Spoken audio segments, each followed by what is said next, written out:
Assalamu alaikum students. In previous lecture we discussed about weathering, that how rocks are breaking down by the process of weathering. Now we are going to start a new topic, erosion. Students, हम सब जानते हैं कि जब mountains पर बर्फ़बारी होती है तो वो बर्फ़ उन माउंटेन्स पर जम जाती है और गर्मियों की वजह से जब वो बर्फ़ मेल्ट होना शुरू करती है तो उसमें से बहुत सारी ट्राइब्यूटरीज़ निकलती हैं और ये ट्राइब्यूटरीज़ आपस में मिलकर दरिया बना लेती हैं। जब किसी नेचुरल डिज़ास्टर जैसे अर्थक्वेक, लैंडस्लाइड या किसी ह्यूमन एक्टिविटी की वजह से रॉक्स बनती हैं तो वही रॉक्स पहाड़ों से आने वाले दरिया के पानी के साथ नीचे आ जाती हैं क्योंकि पानी बहुत ताकतवर होता है। When rocks suddenly move down to mountain slope in huge amount is called landslide. Students, जब ये रॉक्स बहुत ह्यूज अमाउंट में स्लोप की शक्ल में माउंटेन से नीचे आ रही हों टूटकर, तो उसे हम कहते हैं landslide. Students, these rocks break down into more pieces when they collide each other and flow with the river water. So they changes in more small pieces and pebbles.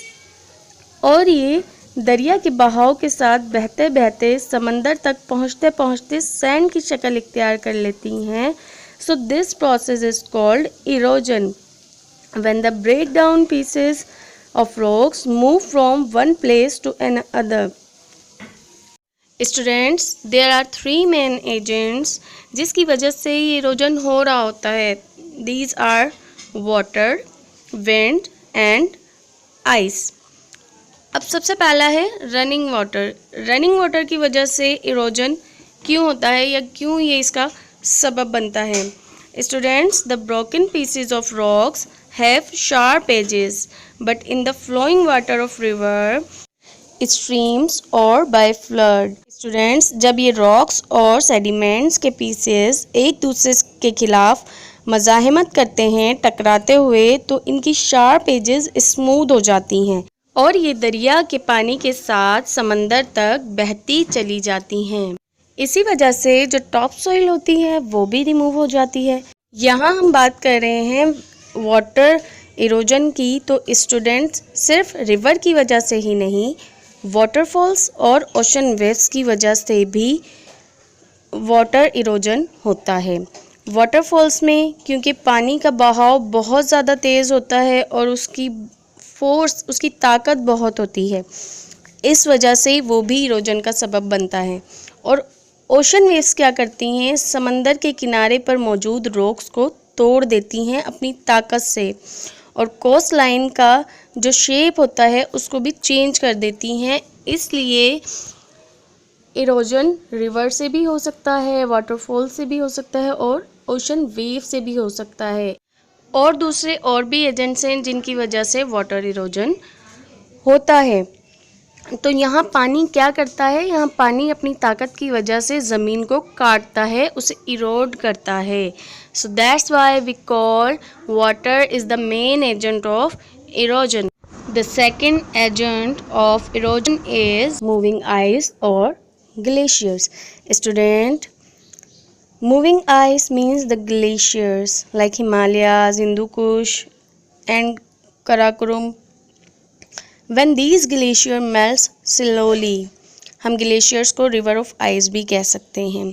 जब ये ग्लेशियर्स टूट कर नीचे की तरफ आते हैं तो रॉक, सॉइल और स्टोन्स को भी तोड़ते हुए अपने साथ ले आते हैं, क्योंकि बर्फ़ की चट्टान जब पहाड़ से टकराती है तो उन्हें तोड़ देती है और ये ग्लेशियर्स माउंटेन्स में चेंजेस करते हुए नीचे की तरफ आते हैं.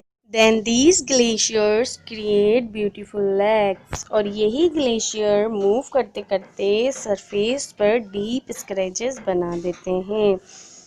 फॉर एग्ज़ाम्पल, इन ग्लेशियर्स के रास्ते में जो होल्स आएंगे वहाँ बर्फ़ रुक जाती है और दूसरा मटेरियल जैसे रॉक्स, पेबल्स, स्टोन्स या सेडिमेंट्स वो आगे की तरफ बह जाते हैं. तो ये होल्स जहाँ बर्फ़ रुक जाती है, जब गर्मियों में वो बर्फ़ पिघलती है तो यही होल्स ग्लेशियल लैक्स की शक्ल इख्तियार कर लेते हैं और एक ये ब्यूटीफुल लैंडफॉर्म बना लेते हैं।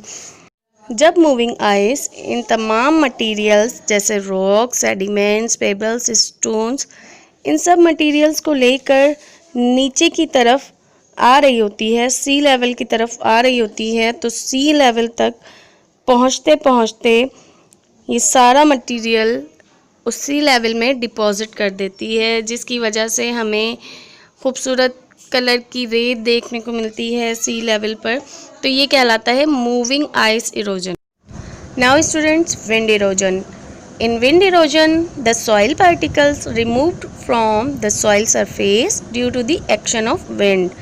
जब विंड हवा 50 से 60 किलोमीटर की स्पीड से चलती है तो ऐसे एरियाज़ जहाँ वेजिटेशन ज़्यादा नहीं होती या बहुत ज़्यादा मिट्टी होती है या डिज़र्ट्स जो हैं हमारे, तो वहाँ क्या होता है, विंड अपने साथ सॉइल पार्टिकल्स को लेकर उड़ जाती है और दूसरे प्लेस पर डिपॉजिट कर देती है और डिफरेंट लैंडफॉर्म्स बना देती है।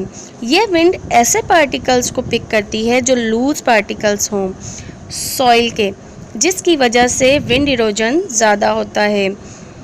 या फिर मॉइस्ट कंटेंट जो पार्टिकल्स होते हैं तो उसमें थोड़ा विंड इरोजन कम होता है, क्योंकि उसमें पार्टिकल्स एक दूसरे से मॉइस्ट हुए होते हैं, जुड़े हुए होते हैं। या जब हवा की वेलोसिटी बहुत ज़्यादा होती है तो विंड इरोजन होता है।